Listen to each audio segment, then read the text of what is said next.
Je reviens quelques secondes à la page 16, toujours du chapitre 14, donc dans la section sur les pressions absolues.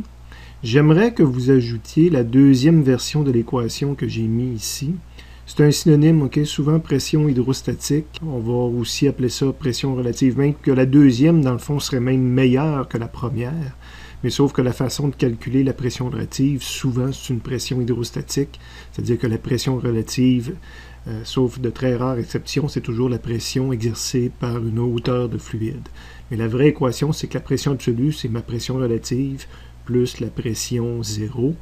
Même chose pour la deuxième version qu'on avait, parce qu'on faisait plus la pression atmosphérique. C'est peut-être même celle-là qu'on va utiliser le plus souvent en physique, là, cette dernière version-là. Donc, ma pression absolue, c'est la pression relative plus la pression atmosphérique. Pression atmosphérique qu'on connaît, puis pression relative qu'on calcule à l'aide de la formule de pression hydrostatique. Je continue donc maintenant à la page 17 du chapitre 14, toujours dans les pressions absolues. Nous allons faire l'exemple 10. Calculer et comparer la pression aux points A et B dans ce réservoir ouvert s'il contient de la saumure ayant une densité de 1,2. Donc, on me demande de calculer la pression à deux endroits. Donc, je vais avoir deux valeurs de pression. Comme toujours, je choisis de les donner en kilopascal, même si ce n'est pas une unité fondamentale. Ben, j'ai deux pressions.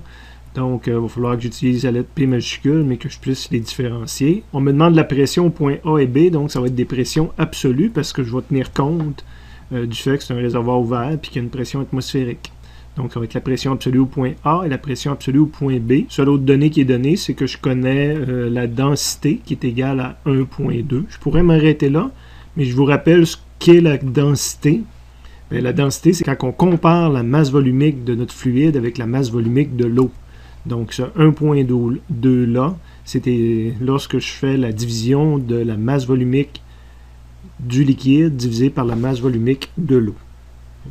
Bon, au niveau du dessin, donc on avait A et B qui sont illustrés en arrière de ça. Ça veut dire que je veux avoir la pression absolue ici, que je représente avec quelques flèches et que j'indique. Je vous rappelle que ce n'est pas une quantité vectorielle. Hein? Vous voyez, je ne mets pas de petites flèches au-dessus du P. Donc la pression, c'est une quantité scalaire. Ce n'est pas un vecteur, même si je la représente par des petites flèches.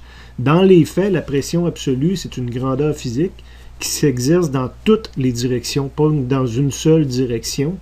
Donc, je ne peux pas la représenter par une seule flèche qui pointe à quelque part. La pression au fond du réservoir s'exerce dans toutes les directions, mais là, je l'illustre dans la direction vers le fond du réservoir.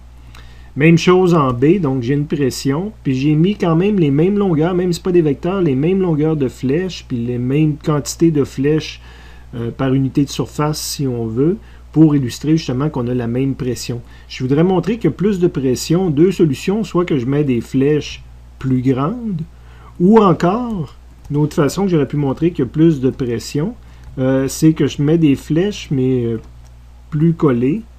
On va faire ça comme ça. Fait que si je compare ici avec ici, ça serait une façon de montrer qu'il y a plus de pression, qu'il y a plus de petites flèches sur cette surface-là. Okay? Donc là, j'ai mis la même longueur puis la même densité de flèches, puis je fais comme prendre pour acquis que je vais avoir la même valeur pour les deux points d'interrogation. À confirmer. La densité, ben, je l'ai mis vis-à-vis le liquide à quelque part. Et je serais prêt à commencer mon problème, quoique je vais peut-être ajouter des choses sur mon dessin. Donc, je vais prendre la formule de la pression absolue. Pression absolue est égale à, je vais voir à la page précédente, celle que je préfère, ben, c'est d'écrire que c'est pression relative, plus pression atmosphérique ou pression à la surface, que des fois on appelle P0. Okay? Ça aurait été bon l'un comme l'autre. Tout comme ça aurait été bon également d'écrire que c'est ma pression hydrostatique plus la pression atmosphérique, ou P0, la pression à la surface. Donc, on a plusieurs versions acceptables de la même équation de physique. Ben, je vais peut-être montrer où est-ce qu'elle est ma pression atmosphérique. Donc, je l'ai montré avec des vecteurs, ben, pas des vecteurs, avec des flèches plus petites, puis une densité, on dirait qu'ils sont plus éloignés l'un de l'autre. Donc, la pression ici est plus faible que la pression dans le bas. Donc, je suis prêt à essayer de le calculer. La pression hydrostatique, ben, on rappelle, la formule, c'est ρGH, plus la pression atmosphérique, ben, c'est mon 101, 1300. Quand je suis dans la formule de physique, là, je travaille en Pascal. Donc, je suis prêt à la calculer pour mes deux points. Donc, je vais avoir ρG fois son H, ρG fois son H. Le ρ, je l'ai remplacé par une demi fois ρ de l'eau. J'ai pris intrinsèquement ce que j'avais écrit ici. Là. Donc, je veux connaître la valeur de ρ.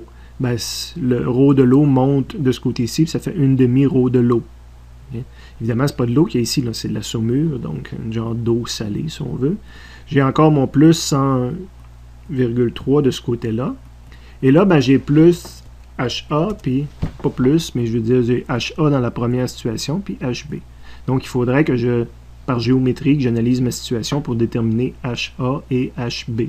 Okay? HA m'apparaît plus facile. La hauteur d'eau que j'ai ici, ben, ça va être la somme des trois valeurs qu'il y a là. Ma hauteur d'eau pour le point A, au fond du chose ici, ben, j'ai tout ce liquide-là au-dessus de moi. Donc, ça calculerait en faisant 2 plus 1 plus 1,5. Pour déterminer la hauteur HB, on va analyser un petit peu la situation. On va imaginer un petit plongeur qu'on envoie dans notre réservoir. Donc, plus qu'il descend, plus que la pression augmente, la hauteur de liquide au-dessus de lui augmente. Évidemment, quand il était au niveau du plancher A, ben, la pression qu'il ressentait, c'est la pression qui va être liée au HA qu'on a calculé tout à l'heure. Si on demande à notre plongée de continuer sa plongée, de prendre une petite promenade, il n'est pas claustrophobe comme moi, il arrive à se glisser dans le trou ici, entrer à l'intérieur de la deuxième partie du réservoir, et s'en aller dans le fond. On pourrait se demander quelle est la hauteur de liquide qui est au-dessus de lui. Et surtout, il ne faut pas répondre juste la petite partie qui est ici.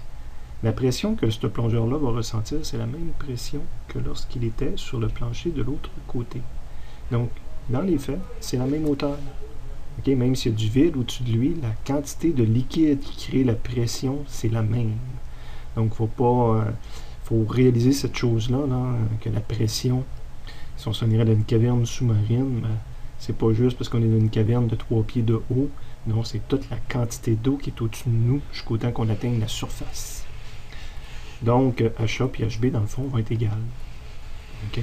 Va être égal à ce que j'ai dit tout à l'heure, le 2 plus 1 plus 1,5. Donc, après ça, il nous reste juste à rentrer ça dans la formule en haut. Évidemment, si HA et HB sont égales, on a juste un calcul à faire. Et on obtient notre réponse finale.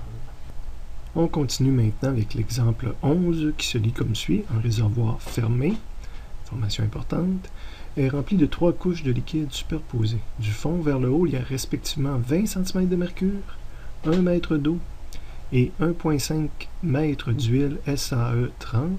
Entre parenthèses, on semble nous donner ce que j'appelle une masse volumique, donc la masse volumique de l'huile, 890 kg par mètre cube.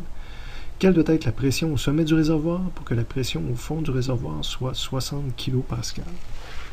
Donc, je relis mon problème pour identifier mes données et le retranscrire sous forme de symbole physique. Donc, un réservoir fermé, rempli de 3 couches. Du fond, il y a respectivement 20 cm de quelque chose, que j'ai mis sous forme d'unité que je vais pouvoir utiliser, un chiffre direct, 1 mètre d'eau, puis 1,5 mètre d'huile. Bon, j'ai 3 hauteurs. Ça, je vais prendre la lettre H pour hauteur, mais je vais les différencier. Donc, je vais avoir la hauteur de mercure, la hauteur d'eau et la hauteur d'huile SAE. On continue à lire le problème. La prochaine donnée qu'on rencontre, c'est notre 890 kg par mètre cube. C'est une masse volumique. Le symbole à utiliser, la lettre grecque ρ. Et là, ça peut être le ρ des différentes choses. Donc, on va identifier que c'est le ρ de l'huile. Quelle doit être la pression au sommet du réservoir? Donc, je cherche une pression. On a bien donné les réponses en kilopascal, quoique ce n'est pas l'unité de base. Sachant qu'il y a 60 kPa au fond. Donc, encore une fois, j'écris 60 kPa, mais dans mes calculs, je vais utiliser 60 000. Je vais enlever le kilo.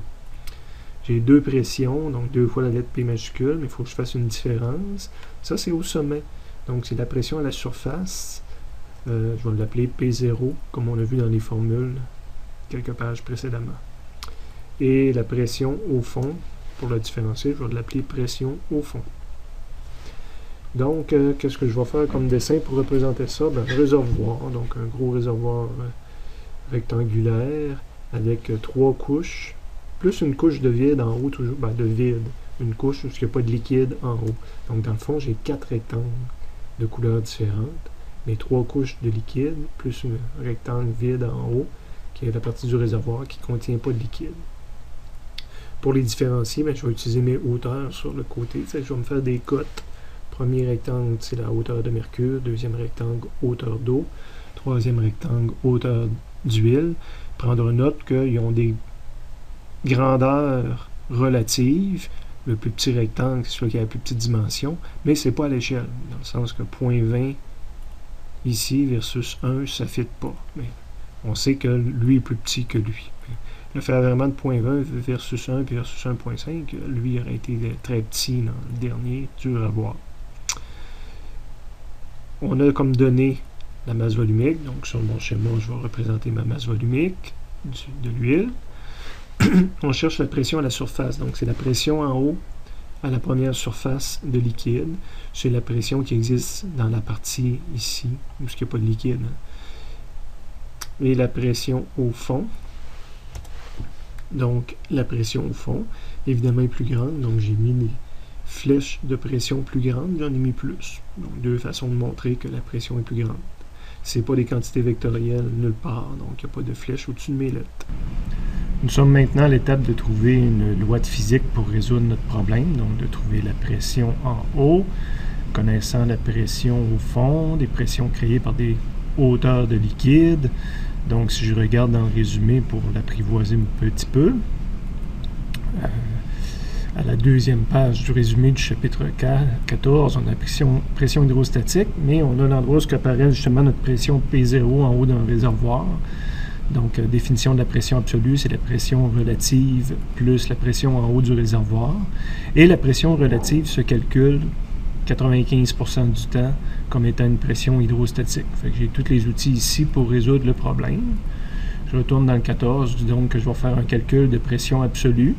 Donc, la formule qu'on a vue dans le résumé, c'est pression absolue est égale à pression relative plus la pression en haut du réservoir, la pression 0. Et dans un deuxième temps, ma pression relative, deuxième concept que je vous ai dit, c'est que c'était des pressions hydrostatiques. Et là, j'en ai trois additionnées. Le poids augmente tranquillement vers le fond.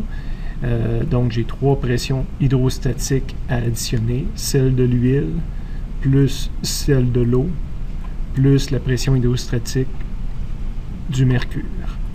Évidemment, on avait sur le formulaire comment calculer la pression hydrostatique, qu'on a utilisé déjà depuis plusieurs reprises, ρ fois G fois H. Donc, si je combine maintenant les deux équations et que j'isole mon P0, donc P0 est égal à, il est déjà positif, donc il va rester de son côté du égal si on veut. Quoique ici, je le réécris à gauche, mais je ne l'ai pas changé de côté. Ces trois-là vont changer de côté, vont s'en aller de l'autre côté du égal. Évidemment, je change de signe à ce moment-là.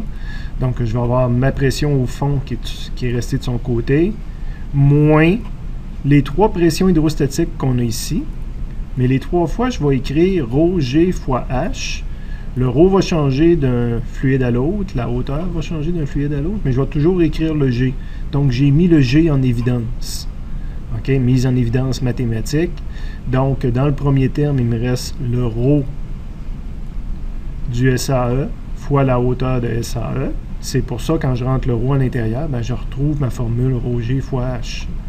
Et je la trouve négative, évidemment, parce que ces choses-là ont été envoyées de l'autre côté du égal.